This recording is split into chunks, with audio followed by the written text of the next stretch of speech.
بسم اللہ الرحمن الرحیم. ناظرین، آج بات کریں گے رانا شمیم کے بارے میں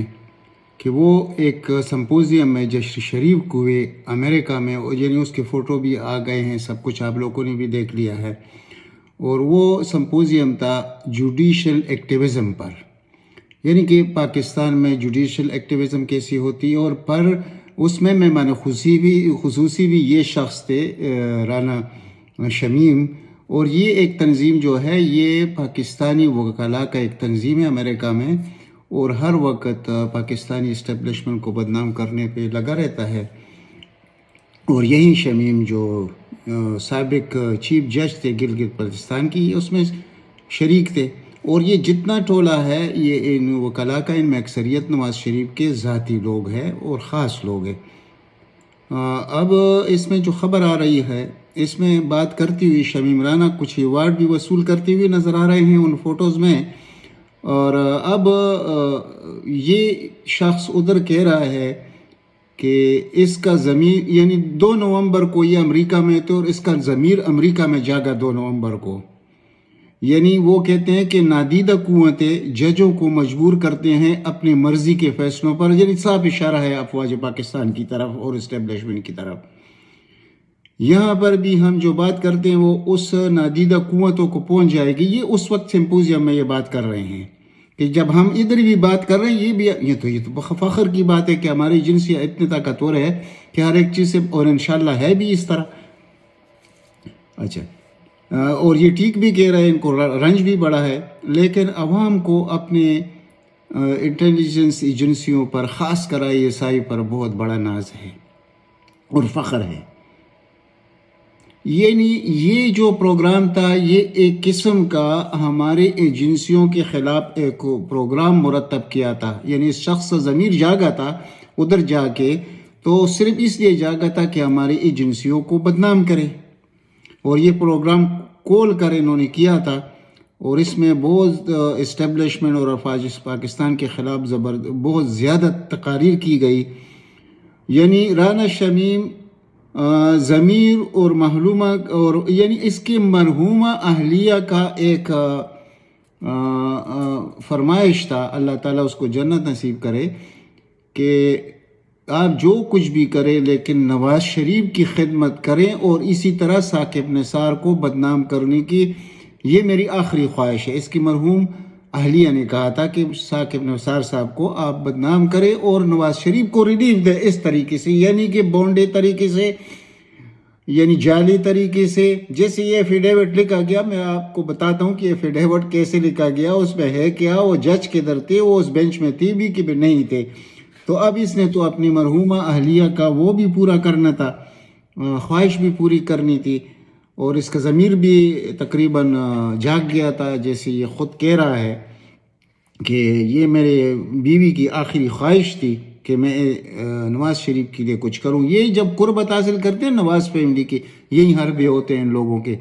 اور حربے کیا ہے، مطلب نواز شریف تو سیدھا سادہ وہ سودا کرتے ہیں کہ بس ریٹ بتاؤ بھائی، 10 کروڑ چاہیے، 20 چاہیے، یہ لے لو اور ہمارا یہ کام کر دو. کیونکہ اور ان کے پاس ابھی کوئی طریقہ تو رہ نہیں گیا کہ مریم کو وہ کیسے بچائیں گے. یہی طریقے استعمال کریں گے اور ججوں کو متنازع بنائیں گے. اور یہ تو ایک اور بات ہے کہ اگر ہر دفعہ ان کو ناکامی ہوتی ہو تو وہ کیسے ہوتی ہے. یعنی مثال کے طور پر ٹلبری پونڈ پر جب وہ مسئلہ آیا تو وہ بھی جھوٹا نکلا، کیونکہ وہ تو ایجاد ہی نہیں ہوا تھا اس زمانے میں، جس زمانے میں انہوں نے اس پہ سب کچھ کیا تھا پیپرز کا. اچھا، دوسرا جب ارشد ملک کی بات ہوئی تو ویڈیو ابھی تک پیش ہی نہیں ہوئی عدالت میں، تو وہ بھی سب ویسے ہی چلا گیا. اور اب جو انہوں نے کیا ہے بلنڈر، یہ تو اتنا بڑا بلنڈر ہے کہ وہ جج نہ پاکستان میں موجود تھا، یعنی عامر فاروق صاحب، اور نہ وہ اس بینچ کا حصہ تھا. تو اب جس طرح یہ شخص کہہ رہا ہے کہ میں جب ثاقب نثار کے پاس بیٹھا ہوا تھا تو اس نے رجسٹرار کو فون کیا، اور پھر رجسٹرار گیا عامر فاروق کے پاس، اور اس کو کہا گیا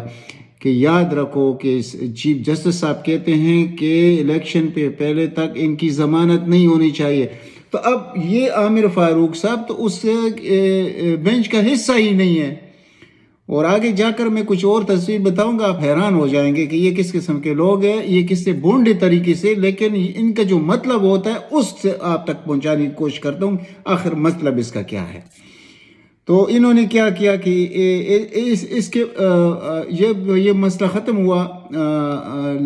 امریکہ میں یہ سمپوزیم ہوا تو یہ لندن آ گئے۔ اب لندن جب یہ آئے تو یہ تقریباً 2 تاریخ کو یہ لندن پہنچے تھے، 2 کو امریکہ پہنچے تھے اور 6 تاریخ کو یہ لندن پہنچے۔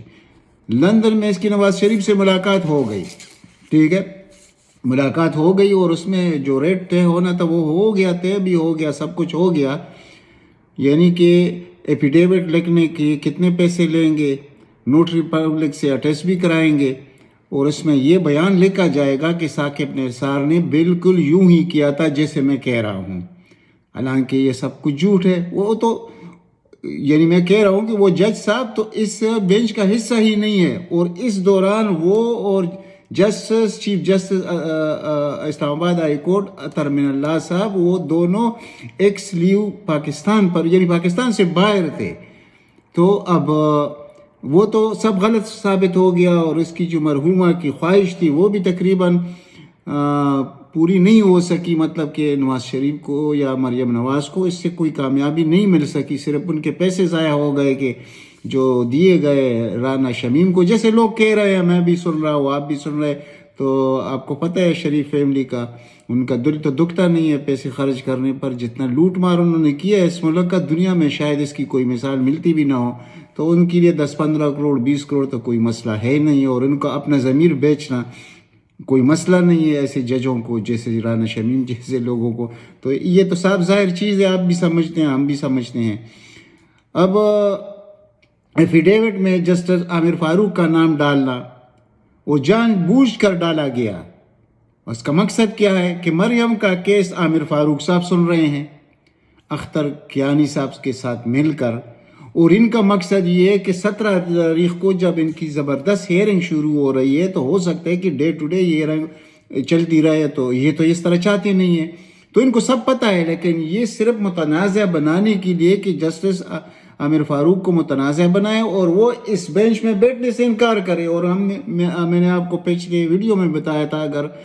عامر فاروق صاحب ایسا کام کریں گے کہ اس بلیک میلنگ میں آ کر، یا وہ جوڈیشری کا کوئی طریقہ اپنائیں گے کہ چلو میں اس بینچ میں نہیں بیٹھتا، تو لوگوں کو بہت دکھ ہوگا، اور پاکستان کے جو انصاف کا یہ نظام ہے یہ تو ویسے ہی تقریباً لیکن مکمل طور پر غرق ہو جائے گا، کیونکہ ان کو چاہیے، اس وقت مشکل کیا ہے، ان کی مشکل یہ ہے کہ یہ کسی خاص موقع کے انتظار میں ہے کہ یہ کیس اتنا لمبا ہو جائے۔ اگر میرٹ پر اس کیس کا فیصلہ ہوتا ہے تو یقین کیجئے مریم نواز کا بچنا کوئی بہت بڑا معجزہ ہو سکتا ہے، یعنی وہ بچ نہیں سکتی۔ جو بشیر صاحب نے جو فیصلہ لکھا ہے اس میں بچنے کی تو کوئی گنجائش ہی نہیں ہے۔ تو اب یہ کیا کریں گے، وقت کا انتظار کریں گے، اور وقت آپ سمجھتے ہیں کس کی میں بات کر رہا ہوں، کہ وہ شخص آئے گا سپریم کورٹ میں ظاہر بتا دیتا ہوں کہ یہ ٹائم بائی کرنا چاہتے ہیں، ڈیلنگ ٹیکٹس استعمال کرنا چاہتے ہیں، عامر فاروق صاحب کو بدنام کر کے جب وہ اٹھے گا اس بینچ سے تو پھر نیا بینچ بنے گا، اور یہ کھینچتے رہیں گے، جیسے انہوں نے کیا کہ پہلے وہ جو ان کا وکیل تھا، اس کا نام ہے امجد پرویز، وہ امجد پرویز نے بیچ چوراہے آ کر کہہ دیا کہ میں وکالت نہیں کروں گا اس کیس میں پیش ہونا نہیں چاہتا، تو لوگ بھی حیران ہو گئے، تو ہم تو حیران نہیں تھے، ہمیں معلوم تھا کہ وجہ کیا ہے۔ تو ادھر سے عرفان قادر کو تو آپ جانتے ہیں، بہت مخلص، بہت ایماندار شخص ہے، وکلاء میں بہت ایماندار آدمی ہے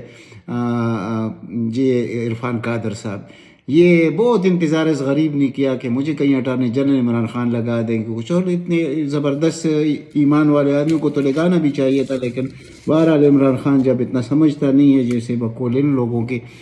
تو ایسے قابل لوگوں کو اور ایماندار لوگوں کو کہاں سے ڈھونڈ کے لائے گا عمران خان؟ تو عرفان قادر صاحب ان کی وکیل بنے ہیں۔ جب شریف خاندان کا کوئی وکیل بنتا ہے تو وہ ایماندار ہی تو ہوگا، آپ سمجھتے ہیں۔ تو عرفان قادر صاحب نے عدالت میں پیش ہو کر جسٹس عامر کیانی اور عامر فاروق کے سامنے پیش ہو کر کہا کہ مجھے 1 مہینہ چاہیے کہ میں کیس کو سٹڈی کروں، کہ میں نہ وارد ہوں اس کیس میں۔ تو وہ بھی اس کو موقع پتہ نہیں کتنا مل گیا،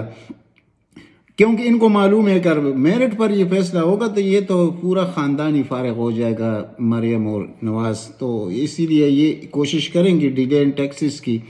اور وہ انشاءاللہ اس میں بھی ان کو کامیابی میرے خیال میں تو نہیں مل سکتی، اور اس کی وجوہات بھی کچھ ایسے ہیں کہ دیکھیں کم از کم ایک خاندان کے لیے پوری عدلیہ کو داؤ پر لگانا یہ تو بہت بڑی ظلم کی بات ہے۔ پاکستان میں اس سے بڑا ظلم اور کیا ہوگا کہ ایک شخص آئے گا، یعنی یہ تو جو کیس ہوگا وہ آپ کے سامنے آ جائے گا، جو میں نے یعنی اپنی وہ ریزرویشن شو کی ہے کہ ہو سکتا ہے کہ عامر فاروق صاحب اس بینچ میں بیٹھنے سے انکار کرے تو یہ عوام کے دلوں پر زخم بر دیا جائے گا عامر فاروق صاحب کی طرف سے، اس پر اس کی کریڈیبلٹی پر کوئی شک نہیں ہے، اسی لیے وہ کریڈیبل ہے کہ یہ خریدنے کی تو انہوں نے بہت بڑی کوشش کی عامر فاروق صاحب کو، یہ نہیں خرید سکے، سب ججوں کو کوئی بھی نہیں خرید سکتا، یہ کوئی اس طرح بھی مذاق نہیں ہے، لیکن جب ہم بات کرتے ہیں تو ہم دکھی دل کے ساتھ کرتے ہیں جو کچھ ہم دیکھ رہے ہیں، یعنی کیا ان ججوں کو یہ معلوم نہیں ہے پاکستان کے سارے سپریم کورٹ، ہائی کورٹ، جتنی بھی ججز، جتنے وکلاء، ان کو یہ نہیں معلوم کہ یہ سب کچھ صحیح ہے اور نواز فیملی نے اس ملک کو مکمل طور پر لوٹا ہے، اور یہ جو کیسے 100% صحیح ہے، تو کیا اور جب یہ ارشد ملک کا ویڈیو پیش کرنے کی کوشش کرتے ہیں یعنی عوام میں، عدالت میں نہیں، عدالت میں تو کبھی بھی نہیں آئیں گے انشاءاللہ، تو اس کو ذرا دیکھیے کہ جب اس عدالت میں اس لیے پیش نہیں کریں گے کہ وہ جعلی ویڈیو ہے، اس کی فرانزک ہوگی تو بہت بڑا مسئلہ ان کے لیے بنے گا، لیکن ان کے لیے تو بڑے بڑے مسائل بھی کچھ ان کا بگاڑ نہیں سکے آج تک، تو ہم دیکھتے ہیں کہ ہمارا یہ عدالتی نظام گرتا ہے یا بچتا ہے، کیونکہ 2023 میں جو شخص آئے گا اور اس ملک کا چیف جسٹس بنے گا تو وہ پاکستانیوں کی جو ریزرویشن ہے، میرے خیال میں تو وہ دن پاکستانیوں کے لیے، یعنی میں کہتا ہوں کہ سیاہ کا لفظ استعمال کروں کیا کروں کہ وہ تو اتنا بھاری دن ہوگا پاکستانیوں کے لیے، خدا اس دن سے ہمیں بچائے کہ فائز عیسیٰ صاحب پاکستان کی چیف جسٹس ہوں گے، اور یہاں پر یہ لوگ اسی انتظار میں یہ بلیک میلنگ کرتے رہیں گے کہ جب تک وہ ویدر ہمیں نہیں ملے گی، وہ موسم ہمیں نہیں ملے گا، تو اس وقت اس کیس کو ہم لنگران کرتے چلے جائیں گے۔ تو اب آپ ذرا یہ دیکھیے کہ یہ تو میرے آپ کے سامنے رکھ دیا کہ ایک تیر سے دو شکار والا مسئلہ بھی اس میں ہے۔ اب ایک تیر سے دو شکار والا مسئلہ کیسے ہے؟ اب دیکھیے کہ ایک طرف تو عامر فاروق سے جان چھڑانا ہے کہ اس بینچ میں وہ نہ بیٹھے، دوسری طرف جو نواز شریف کی ویزے کا مسئلہ ہے انگلینڈ میں، ادھر جو نوٹری پبلک سے اٹیسٹ کرایا گیا، یہ ابھی یعنی رانا شمیم کا یہ بیان، تو یہ پیش کیا جائے گا ادھر کے ہوم آفس میں، عدالتوں میں پیش کیا جائے گا کہ یہ پولیٹیکل سٹے ان کو مل جائے، ان کے ساتھ بہت بڑی زیادتی ہو رہی ہے، یہ تو بہت شریف خاندان ہے اور انہوں نے کبھی کوئی غلط کام کیا نہیں ہے، لیکن ان کو انتقام کا نشانہ بنایا جا رہا ہے، تو پلیز ہمیں پولیٹیکل سٹے دیا جائے، ایزالم دیا جائے، یعنی یہ ہے کل ان کی اوقات۔ اور پھر جج صاحب کو دیکھ لیجئے کہ وہ اپنی مرحومہ اہلیہ کا خواہش کیسی پوری کر رہے ہیں اور خواہش کے ساتھ وصولی کتنے کر رہے ہیں، تو یہ سب کچھ آپ کے سامنے ہے ابھی۔ ہاں، ایک ضروری بات جو رہ گئی تھی، زندہ آباد چیف جسٹس اطہر من اللہ، جس نے آج اسلام آباد ہائی کورٹ میں وہ جو جعلی وہ انویسٹیگیٹری اور اپیرٹر ہے انصار عباسی، یعنی اس کی جو جس طریقے سے دلائی کی، اور میر شکیل الرحمان جو ان کا مالک ہے جنگ کا، اور یہ ان کے الفاظ تھے کہ آپ کیسے انویسٹیگیٹر جنرل، آپ کو کوئی پتہ ہی نہیں ہے کہ کیس کیا ہے، جج کون ہے، بینچ کون سا ہے، اور آپ نے لکھنا شروع کر دیا، تو اس کے پاس کوئی جواب نہیں تھا۔ میں بعض الفاظ جب استعمال کرتا ہوں تو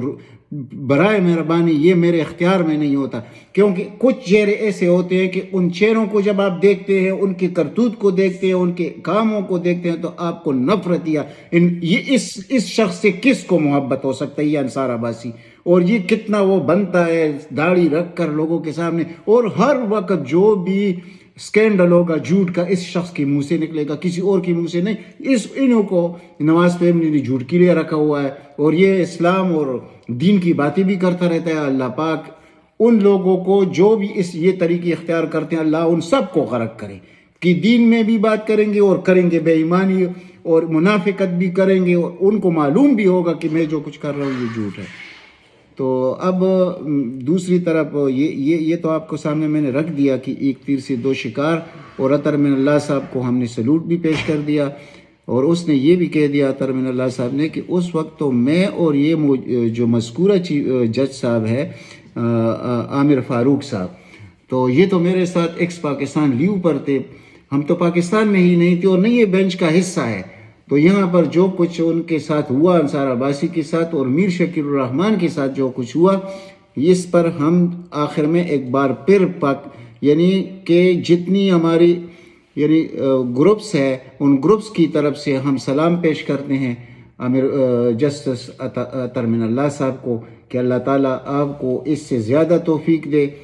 اور کہ آپ انصاف پر مبنی فیصلے کریں اور ان لوگوں کی اسی طرح کلاس لیتے رہے۔ پہلے آپ کے ساتھ ہمارے ریزرویشن بھی رہے ہیں اور وہ بھی آپ کو معلوم ہے کہ کس وجہ سے ہے کہ نواز فیملی کو جو ضمانت دی گئی تھی، بہرحال یہ آپ کا اپنا اختیار ہے، لیکن جو کچھ آج کل آپ لوگوں کے سامنے آپ نظر آ رہے ہیں تو لوگ آپ کو دعائیں دے رہے ہیں، تو میں تو کہتا ہوں کہ پاکستان کی ساری عدلیہ، ساری جوڈیشری لوگوں کی دعائیں لے، یہ نہ کہ مطلب بد دعائیں لے۔ تو اب تک اتنا ہی، ملتے اگلی ولاگ میں، اگر ہو سکے تو اس چینل کو سبسکرائب کیجئے۔ اللہ تعالیٰ آپ سب کو اپنے زمان میں رکھے۔ والسلام۔